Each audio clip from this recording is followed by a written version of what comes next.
một công cụ AI rất là đỉnh luôn và giúp cho các bạn xây kênh mà không cần mất nhiều thời gian, và các bạn có thể nói được tất cả ngôn ngữ ở trên toàn cầu luôn. Các bạn có thể thấy ở trên màn hình của mình nhé, có rất nhiều video mà các bạn xem ở trên kênh của mình không phải là mình làm mà là AI làm nha các bạn, và có nhiều bạn là gì không phân biệt được là video nào là AI luôn. Vậy thì làm thế nào để các bạn có thể sử dụng, thì hôm nay mình sẽ bật mí nhé. Ví dụ như cái video này đi ha, video này thì đăng lên kênh TikTok của mình có được mấy trăm ngàn lượt xem luôn, và có những video tiếp cận rất là tốt, và các bạn có thể nghe nhé. This is a free basic AI course where I will guide you on how to use AI tools in the simplest and most detailed way. Today we will learn how to create animated videos using AI.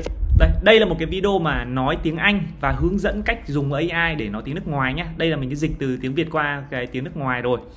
Thứ hai nữa là các bạn có thể thấy này, có một số cái video ở đây thì các bạn có thể xem qua nhé. Đây.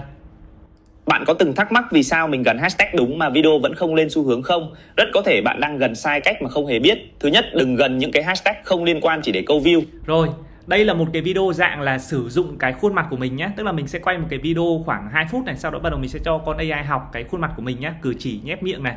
Sau đó thì mình sẽ sử dụng thêm một công cụ nữa để make cái giọng nói, tức là clone, nhân bản cái giọng nói giống như giọng nói của mình nhé. Mặc dù là nó sẽ không được 100% như cái giọng mình nói tự nhiên đâu, nhưng mà nó cũng phải được 95 cho đến 99% là các bạn có thể thấy là nó có thể hỗ trợ cho mình trong cái việc là làm nội dung.